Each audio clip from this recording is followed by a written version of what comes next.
The invitation sits on my kitchen counter, mocking me with its crisp white envelope and ornate calligraphy. My fingers tremble slightly as I trace the embossed Monroe family crest at the Cornera crown above a shield that my father had commissioned when his law firm took off 20 years ago. I flip it over once more, absorbing the careful penmanship of my mother's handwriting. The presence of Miss Elise Monroe is requested. Not beloved daughter, not even Elise, just Miss Elise Monroe, as if I were a distant acquaintance being summoned to witness my younger brother's engagement. I sink into a kitchen chair, the envelope still pinched between my fingers. 9 years building Carebridge from nothing, 9 years of 18-hour days and missed vacations into them. I remain the family disappointment. The daughter who walked away from law school in her final year to chase a pipe dream in healthcare technology. My father's voicemail from this morning plays in my head on cruel repeat. Make sure you dress appropriately this time, Elise. The grants are very well connected. The subtext isn't even subtle anymore. Don't embarrass us. Again. I close my eyes, transported back 9 years to that pivotal moment, standing outside the law school building, phone pressed to my ear, trying to explain to my father why I couldn't continue. How representing corporate clients in endless contract disputes was suffocating me when what I needed was to build something that actually helped people. This is what we do, Elise, he had said, voice tight with anger. Monroes are attorneys. We have been for 3 generations. I can't do it anymore, Dad. I've found something I believe in. The silence lasted only a second before the click of disconnection. He didn't even bother to say goodbye. Or the holiday dinner last year, when my mother introduced me to her friends as still finding her way, despite the fact that Carebridge had just secured its first $1 million in funding. I'd stood there, champagne glass in hand, as she smiled indulgently while completely erasing my actual achievements. I pushed myself up from the table and walked to my bedroom, where the navy dress my mother sent hangs on the closet door. Perfect for the dinner, her note had read. Very slimming. My gaze shifts to my closet, landing on the charcoal gray suit I bought after signing our partnership with Pacific Northwest Medical Group. The suit that made me feel powerful, competent, everything my parents refused to see. My phone buzzes with a text from my mother. Please wear the navy dress I bought you. It's slimming. I delete the message without responding. In the mirror, I straighten my shoulders, making a decision. The suit it is. My parents have spent years crafting a narrative where Nathan is the success story, and I'm the cautionary tale. At every family gathering, my father regales everyone with stories of Nathan's latest financial triumph, his clever investment strategies, his perfect trajectory. Meanwhile, no one asks about my work. No one wants to hear about the caregivers whose lives were changing, the healthcare gaps we're filling. What stings most isn't their dismissal, it's that this dinner represents my last chance to be seen by them. If they can't acknowledge my success now, with everything Carebridge has achieved, they never will. And I'll have to decide whether maintaining these fraying family bonds is worth the constant reminder that I'll never be enough. I open my laptop and begin an email to Jordan, my co-founder and the only person who truly sees the toll these family dynamics take on me. Just once, I'd like them to see me, really see me. I stare at those words on the screen, struck by their simple truth. Tomorrow night, I'll wear my suit to Nathan's engagement dinner. I'll speak about Carebridge without apology or minimization. And maybe, finally, they'll see the woman I've become instead of the daughter who disappointed them. Or maybe they won't, and maybe that will be its own kind of answer. I hit send, then reach for the invitation again. Nathan and Lila's faces smile up at me from the attached photo. I wonder if she knows yet about the family she's marrying into. About the unspoken rules and conditional love. About how in the Monroe family there's only room for one success story. And that role has never been mine to claim. The crystal chandeliers of the Grant family's dining room cast a golden glow over polished silver and heirloom china. I arrive 15 minutes early, hoping to collect myself before the performance begins. Instead, I freeze in the entryway as my father's voice carries from the adjacent sitting room. Our free-spirited daughter, he tells someone with a chuckle. She runs some wellness website, very passionate. My stomach tightens, not from surprise but from confirmation. A wellness website. After 9 years, 3 rounds of funding, and recognition from the American Healthcare Innovation Foundation, my father has deliberately reduced Carebridge to a hobby. Movement catches my eye. Nathan's briefcase sits open on a side table, and peeking from inside is a familiar header, our company profile from MedTech Quarterly, the one I'd emailed to my parents 6 months ago. I slide it out just enough to confirm me smiling face next to Jordan's under the headline, Healthcare Disruptors to Watch. Nathan knows. He's known all along and said nothing. I slide the article back as footsteps approach. Elise, my mother Air, kisses near my cheek. You're early, and you wore that. Her gaze moves dismissively over my charcoal suit. The navy dress would have been so much more appropriate. The formal dining room feels like a stage set, with me cast in a minor role. My assigned seat places me at the far end, away from Nathan, who occupies the place of honor beside our father. The Grants Henry, Patricia, and Lila sit clustered near my parents, completing the tableau of familial importance. This is Nathan's fiancée's parents, Henry and Patricia, my mother says, introducing everyone at the table except me. I raise my water glass in acknowledgement, while Nathan rises for the first toast of the evening. To finding your perfect match, he says, looking adoringly at Lila. The conversation flows around me, carefully steered to showcase Nathan's accomplishments. When Patricia Grant asks what everyone does for work, my mother jumps in before I can answer. We even tried enrolling Elise in a mentorship program for kids who lacked structure, she tells Patricia. But she refused. Nathan, of course, joined his father's practice after Columbia Law. I open my mouth to correct her, to explain what CareBridge actually does, but Nathan smoothly interrupts. Let's not bore everyone with shop talk, he says with a smile that doesn't reach his eyes. When I try again during the second course, my father cuts me off mid-sentence. Elise has always had these passion projects. Nathan, tell everyone about your promotion. I watch them perform their carefully rehearsed play, The Successful Monroe Family, where my role has been intentionally written as the cautionary tale. Years of professional achievement rendered invisible because they threaten a narrative decades in the making.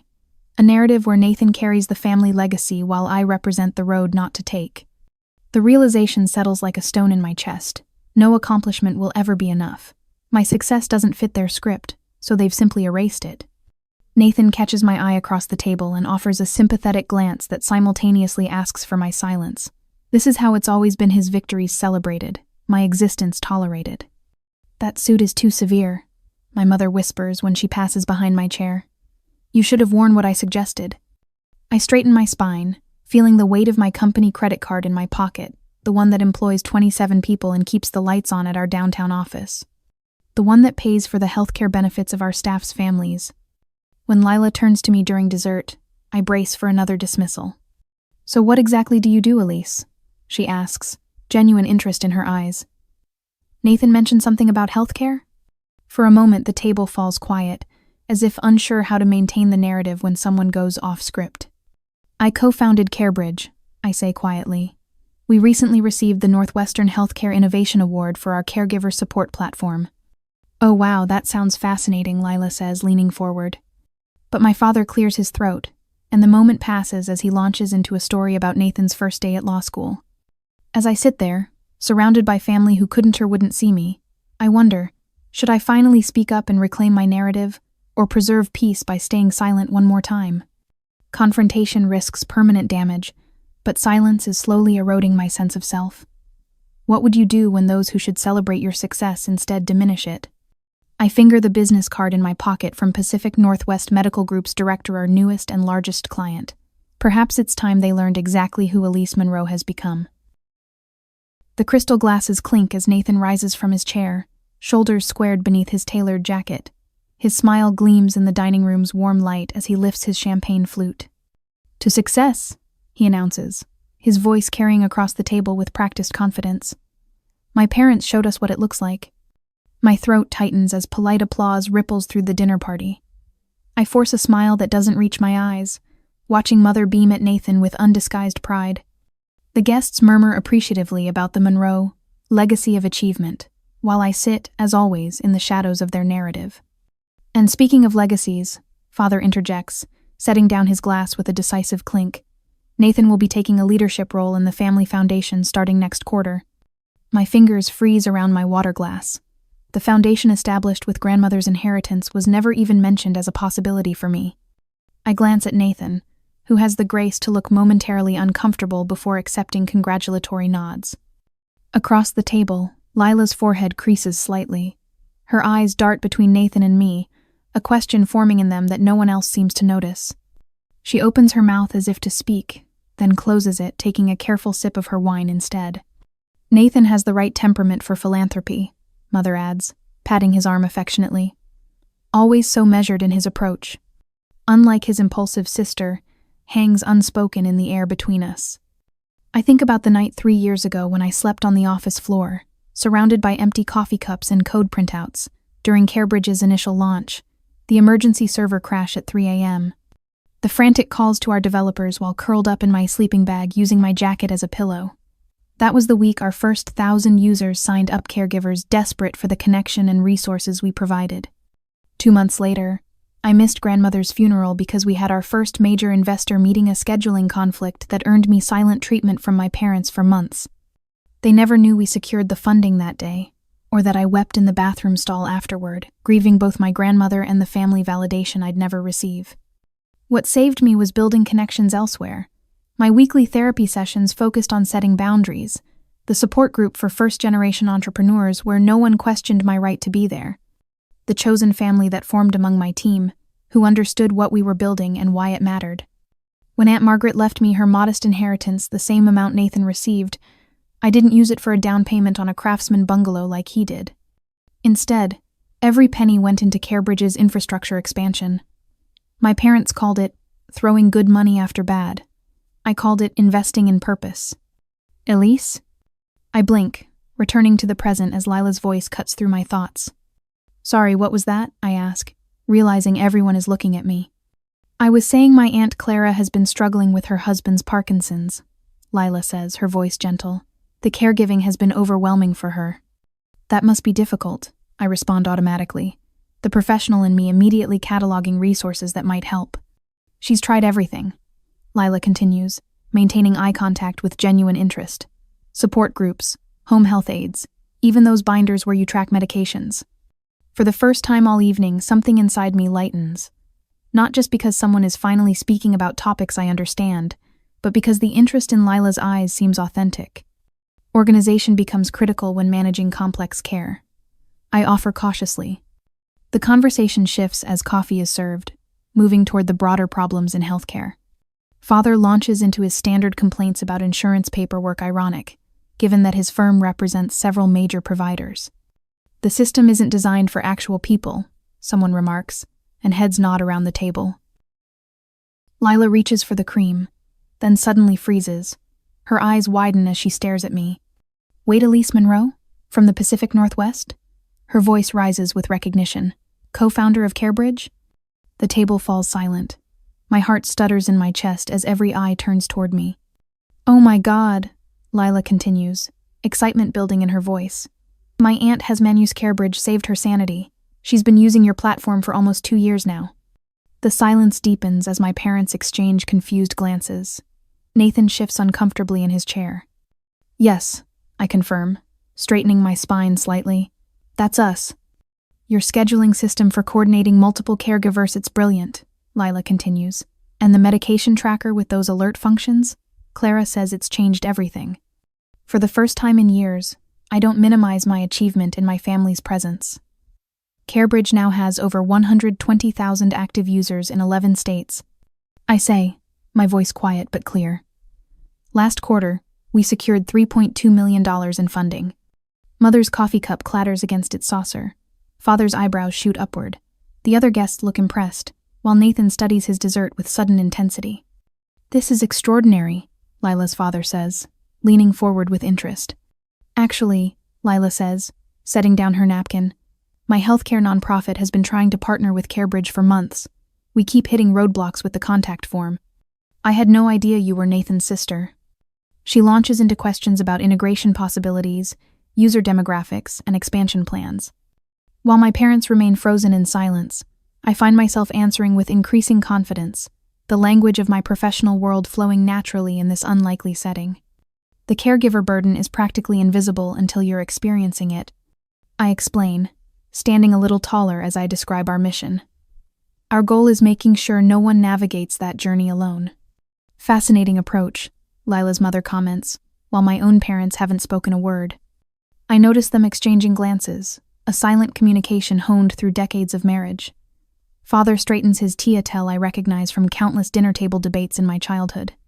He's preparing to speak, to reassert control over a narrative that suddenly slipped away from him. But something has shifted in the room. Lila's enthusiastic validation has changed the dynamic, creating space for my achievements to exist independently of my family's approval.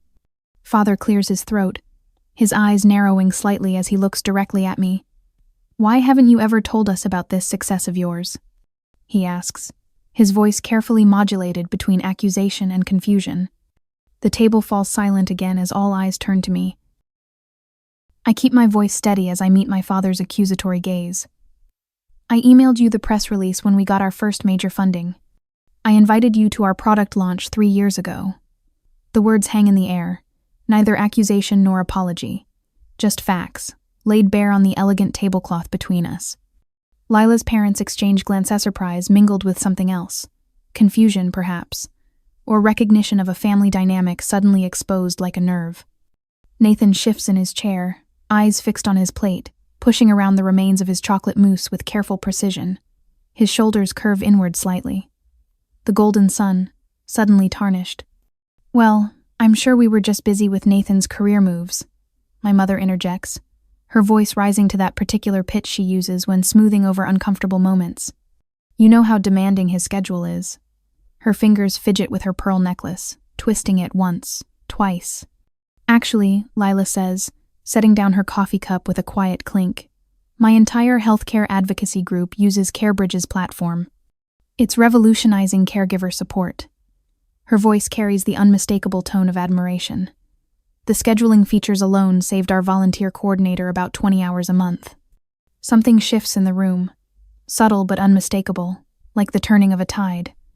Mr. Grant leans forward, elbows on the table. "That's fascinating. Tell me more about how you developed the notification system." "My sister cares for our mother, and the medication reminders have been a godsend."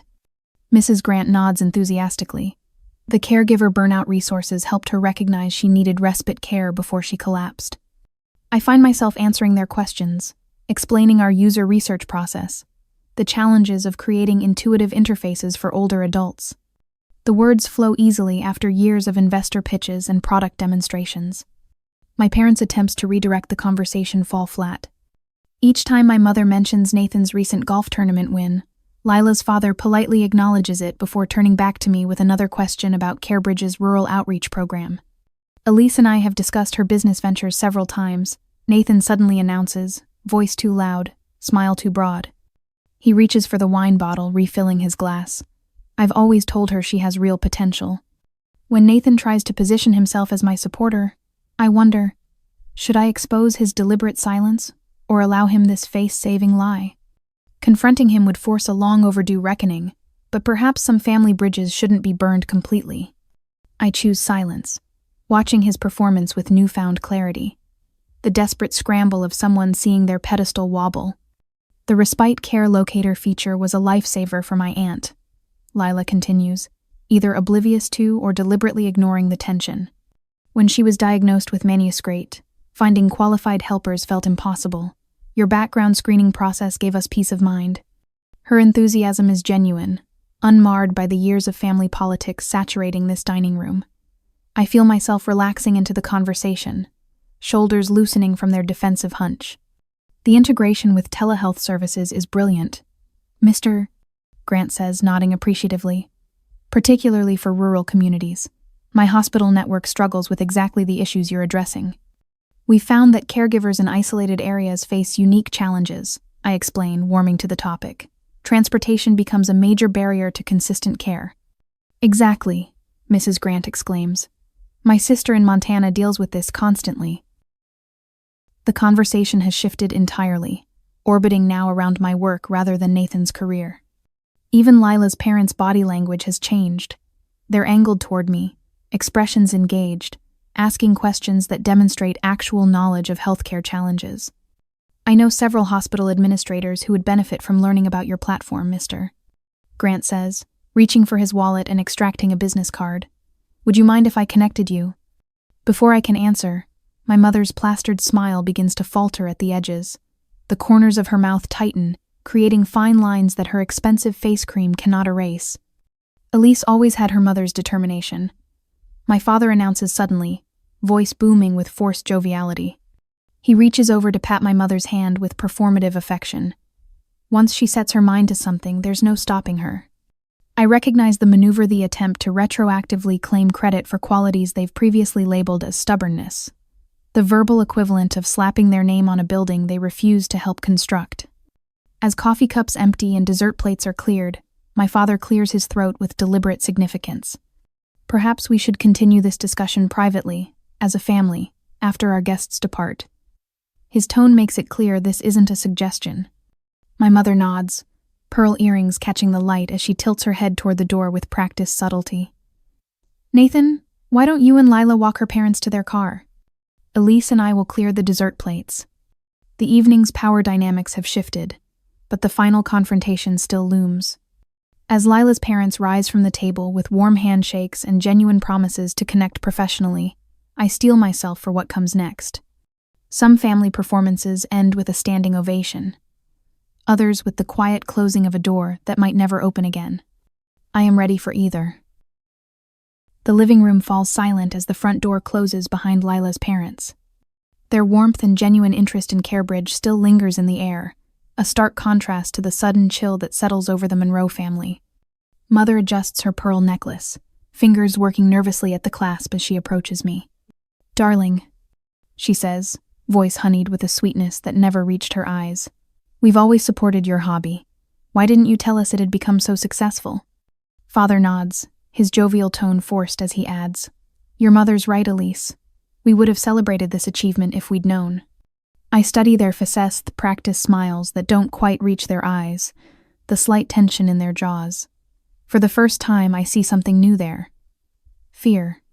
Can we all just celebrate my engagement?